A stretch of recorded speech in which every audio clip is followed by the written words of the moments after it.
네, K뷰티 산업 분석 시작하도록 하겠습니다. 일단 화장품 분석할 거고요. 최근 뷰티 시장의 상승세가 너무 강력합니다. 그래서 뷰티 산업 전체에 대해서 공부해 보려 하는데요. 우선 글로벌 뷰티 시장은 총 세 분류로 나눌 수 있습니다. 홈 뷰티 디바이스, 피부 미용 장비, 그리고 화장품 이렇게 세 시장이 있는데요. 시장 규모가 가장 큰 시장은 화장품 시장입니다. 23년엔 330조 규모였고요. 2030년에는 450조 규모까지도 늘어날 거라고 합니다. 연평균 성장률은 5% 정도로 기존에 이미 많이 사용하고 있기 때문에 성장률 자체는 좀 떨어지는 편입니다. 그리고 시장 점유율 1위 국가들은 대부분 그냥 다 미국이라 보시면 됩니다. 그리고 시장 성장률이 가장 큰 시장은 홈뷰티 디바이스 시장입니다. 연평균 성장률이 35% 정도 되고요. 하지만 시장 규모는 이제 갓 시작한 느낌이기 때문에 가장 작습니다. 23년에 5.5조 수준, 2030년은 45조까지도 늘어날 수 있다고 하네요. 그리고 이제 미국에서 가장 시장 점유율이 높은 시장은 피부 미용 장비 시장입니다. 뭐 피부과에서 받는 뭐 울세라, 뭐 써마지 뭐 이런 거 하는 장비인 것 같습니다. 그래서 시장 규모도 나쁘지 않은 수준인데요. 21년엔 20조고요. 27년에 38조까지 늘어난다고 합니다. 그래서 이제 미국에서 45% 정도가 피부 미용 장비를 점유하고 있다고 하네요. 뷰티 시장의 경우 미국이 전 세계 1위 점유율을 차지하고 있습니다. 가장 큰 시장이라고 볼 수 있는데요. 하지만 북미 시장의 경우 이미 많이 사용하고 있는 고객들이 많기 때문에 성장률 자체는 아시아나 다른 나라 대비는 떨어진다고 보시면 됩니다. 이제 전 세계 시장 규모를 보면 미국, 중국, 일본, 브라질, 독일, 영국 순으로 이제 한국은 9위에 랭크되어 있습니다. 이제 시장을 확장하고 글로벌 진출을 성공하려면 이 위에 있는 미국, 중국, 일본, 브라질, 독일 이 시장을 잘 점유해야 될 것으로 보입니다. 이제 오늘은 화장품 시장 전체적으로 본 다음으로는 미용기기나 홈뷰티 디바이스는 이제 대장주 위주로 분석해 보도록 하겠습니다. 최근 K뷰티 시장의 활약으로 올해 1분기 국내 화장품 수출액은 역대 최대치를 기록했습니다. 이는 이제 K푸드, K팝, K드라마 열풍이 불면서 일본과 미국의 수출 증대로 인해 새로운 사이클이 시작하고 있다고 볼 수 있습니다. 여기 그래프 보시면 2021년에 좀 수출액 엄청 높은 걸로 최고치를 찍었었는데 쭉 내려갔습니다. 22년, 23년 계속 부진한 모습 보이다가 24년 1분기에 다시 전고점을 뚫으면서 역대 최대치 수출액을 기록했습니다. 화장품 수출액이 국가별로 어떻게 바뀌었냐라고 보시면 2016년부터는 중국이 우세했습니다. 근데 중국이 이렇게 많이 올라가서 2021년까지 최고치를 찍었다가 다시 쭉 내려가고 있는 추세입니다. 근데 중국이 내려간 만큼 미국과 일본이 늘어났고 기타 국가들이 많이 늘어간 모습입니다. 이건 아무래도 K-팝, K-푸드, K-드라마 열풍이 불면서 중국이 아닌 다른 나라가 또 그 빈자리를 잘 채워주는 모습이 나오고 있습니다. 그리고 그 다음으로 보시면 화장품은 또 사이클이 있었습니다. 과거 2014년부터 16년까지 중국을 중심으로 크게 한번 상승을 했었는데요. 이 한국 브랜드가 중국에서 많이 팔리게 됐었는데 2017년을 내리막으로 시작해서 6년 넘게 많이 내렸습니다. 아무래도 뭐 사드 문제, 코로나 문제, 아이공 규제, 한알령, 많은 사건들이 있었죠. 하지만 이제 최근 24년에 두 번째 빅사이클이 진행되고 있습니다. 이번에는 일본을 넘어 미국입니다. 이전보다 아이템도 다채로운데요.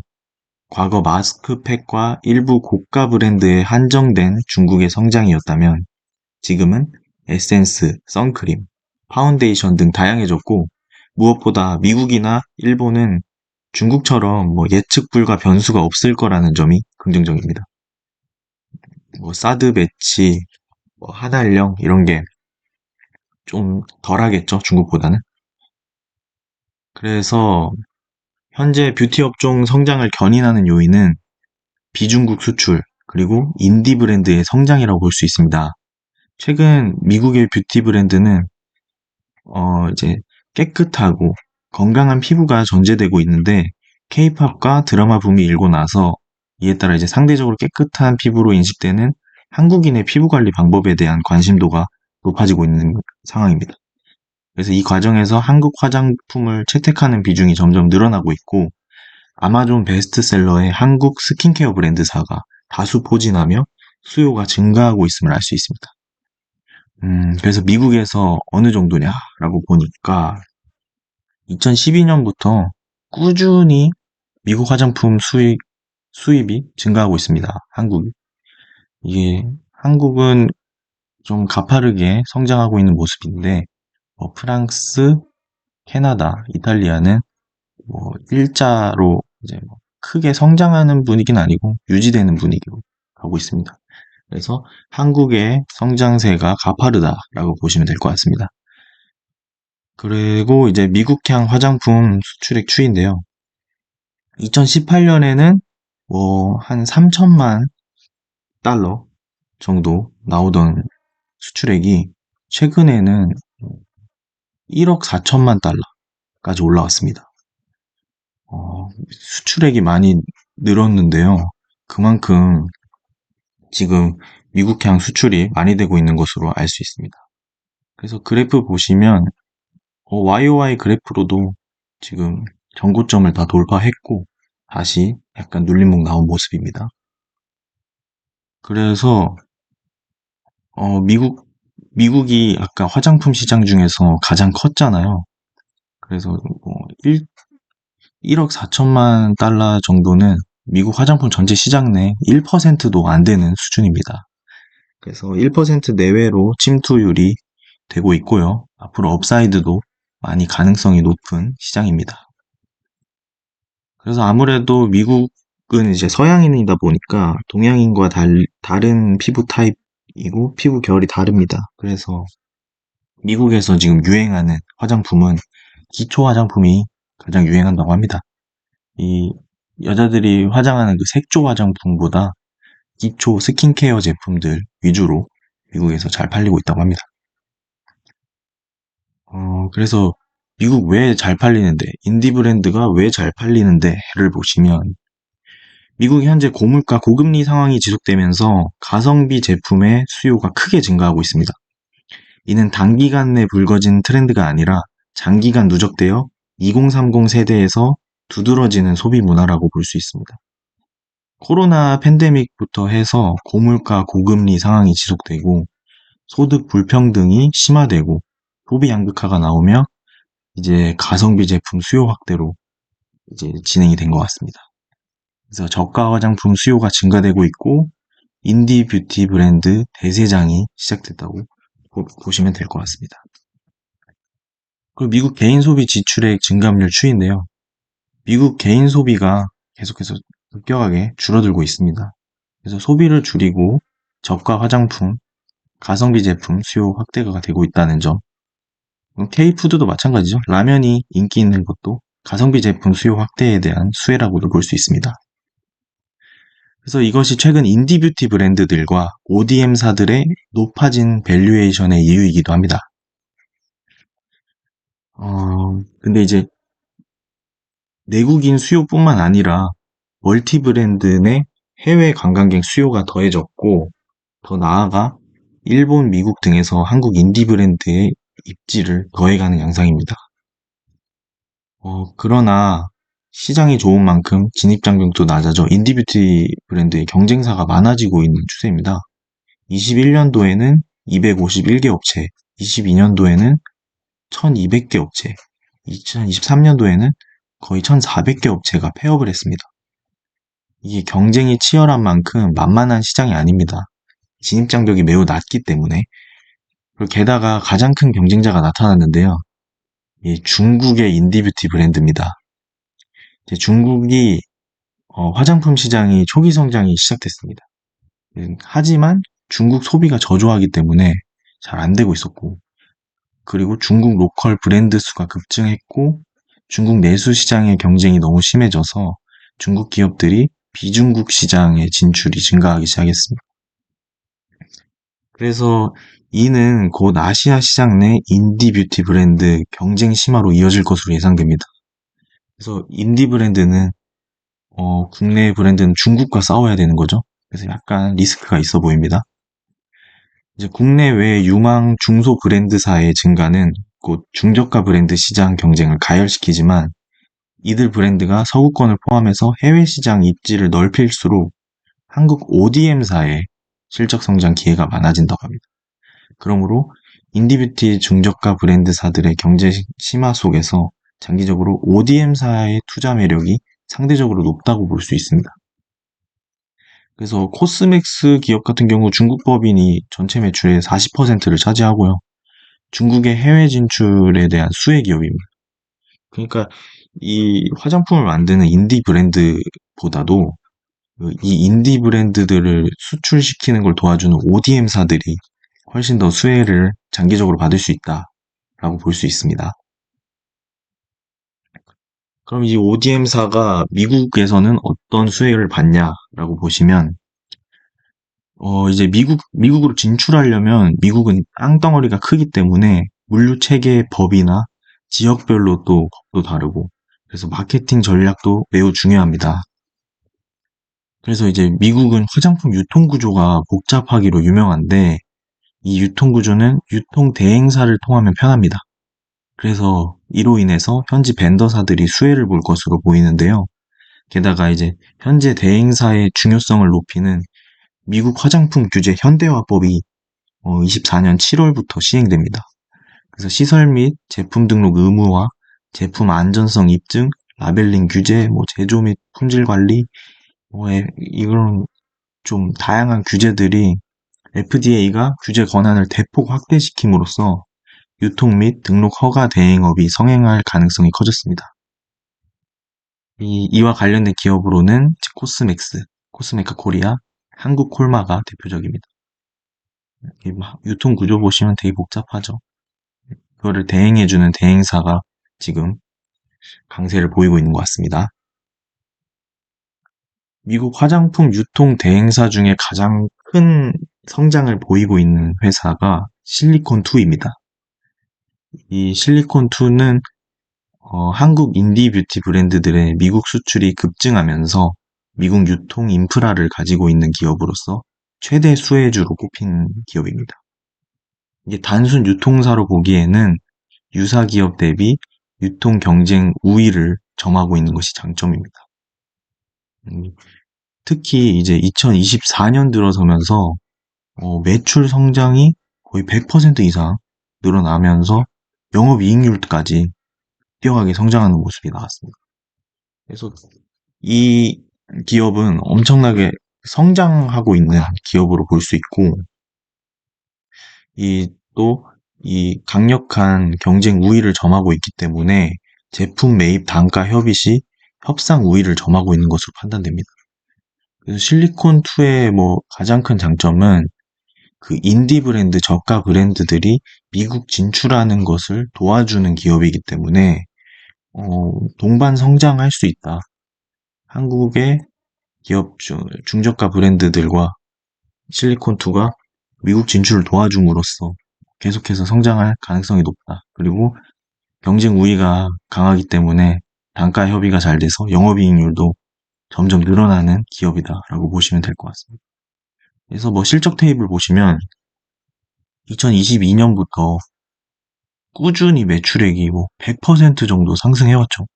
거의 2배가량 상승을 해왔는데 24년에서 25년은 이제 두 자릿수 정도 퍼센트 성장이 계속 이어지고요. 영업이익률 같은 경우도 22년에는 한 자릿수, 23년에는 두 자릿수, 이제 10%대 초반이 됐죠. 그리고 24년에는 19% 정도 나오고 25년에도 영업이익률 계속 올라가네요. 이것도 20% 초반대. 또 영업이익률이 계속 올라가는 모습을 보이는 회사입니다. 그로 인해서 PER이 17배 수준인데 현재 뭐 점점 더 또 25년엔 10배, 26년엔 7배까지 계속해서 내려가는 모습입니다.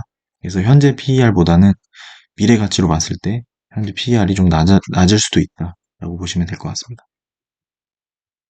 그래서 키워드 요약을 해보면 여기서는 이 리포트에서는 이제 한국 인디 뷰티 브랜드사들의 아시아 경쟁이 강화됐다. 그래서 미국 시장 진출을 가는데 미국 인프라 가치의 증대 기회가 아모레 퍼시픽과 실리콘2를 보면 된다라고 합니다.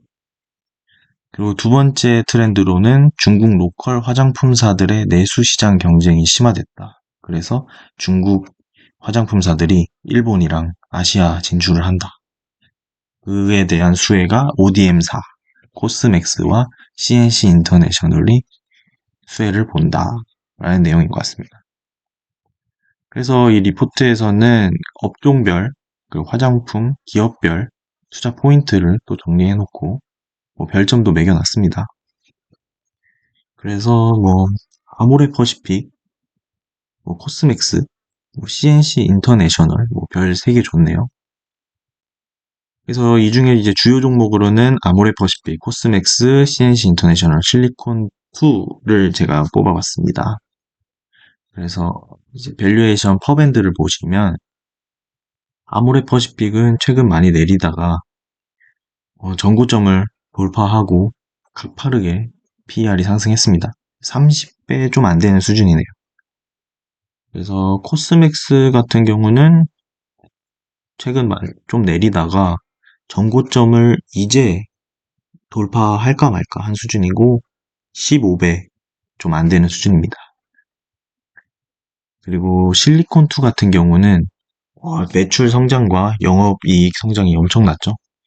또 그걸 반영해서 급격하게 올라가는 모습인데 아까 봤듯이 실리콘2는 PER이 앞으로 현재는 17배 수준이지만 10배, 11배, 7배 이렇게 내려가고 있기 때문에 현재 거의 7배 수준인데 이 PER 밴드의 각도가 급격하게 또 더 올라가서 좀 이 현재 가치가 좀 더 내려갈 수도 있겠죠.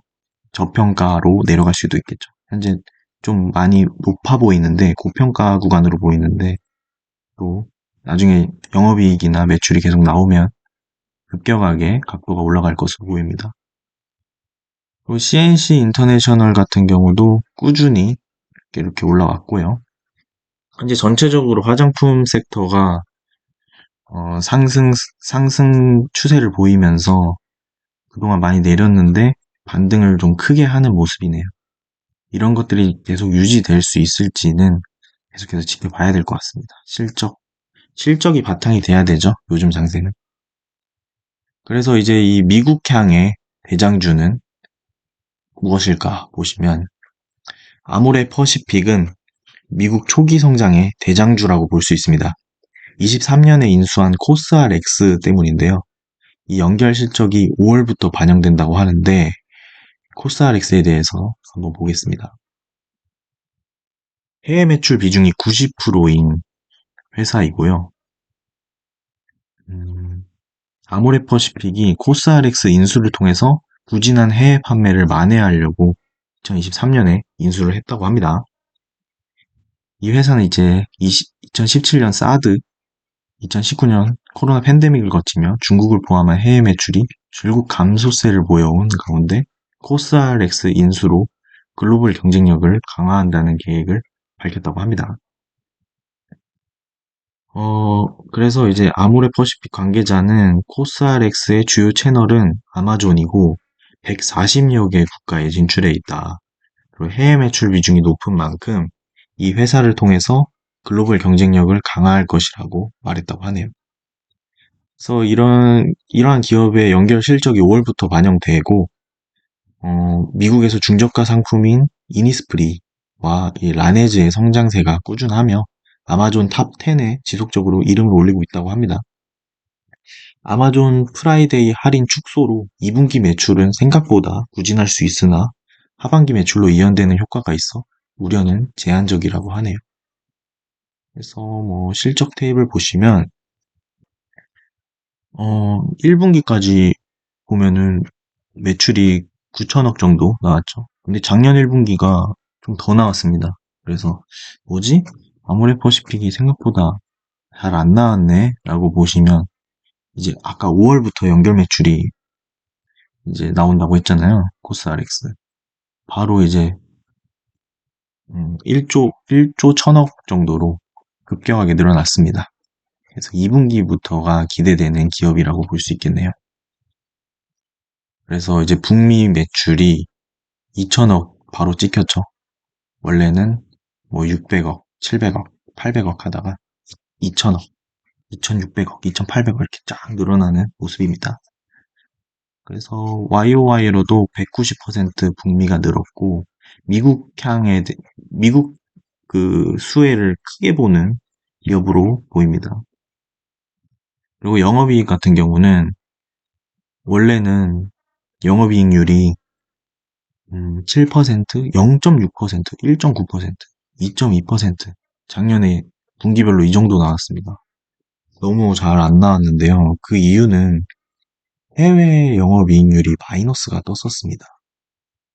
작년 2분기엔 마이너스 8%, 3분기 마이너스 3%, 4분기엔 마이너스 9% 정도 나와서 이게 문제였었는데 올해부터는 영업이익률이 8%, 8.7%, 10%, 12%막 계속 늘어나는 모습이죠. 그리고 해외 영업이익률은 적자를 나고 있었는데 10%, 14%, 13% 나온다?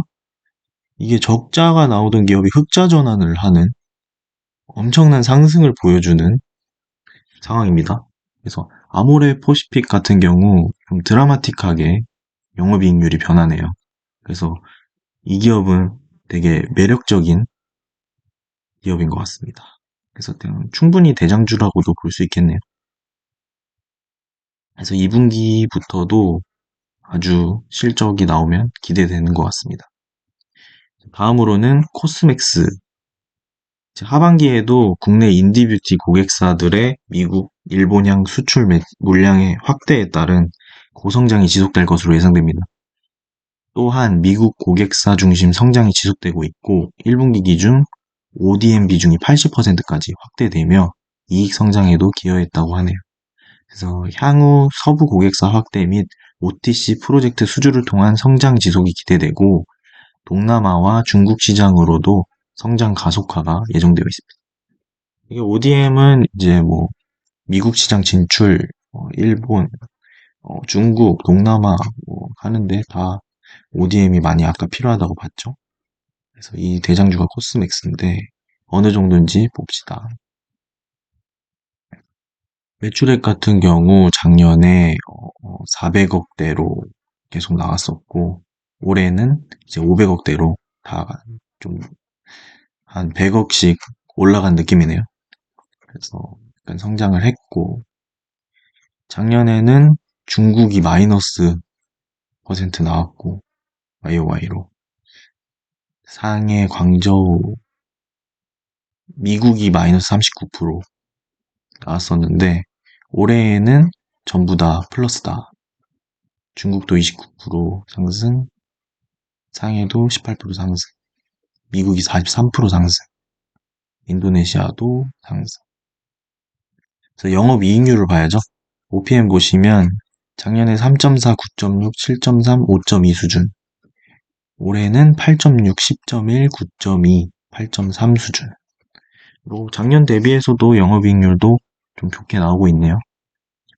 그래서 전체적으로 보면 작년에는 1,700억, 올해는 2,100, 2,100억 정도, 내년에는 2,300억 정도. 엄청 드라마틱하진 않지만 이것도 성장하고 있습니다. 네, 이렇게 보셨는데 최근 뷰티 중 화장품이 왜 오르는지 공부해 봤습니다.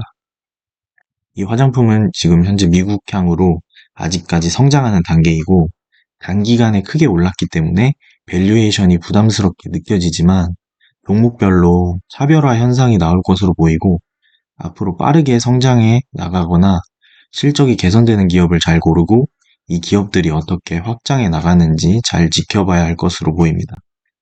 다음에 미용기기로 찾아뵙겠습니다. 이상입니다.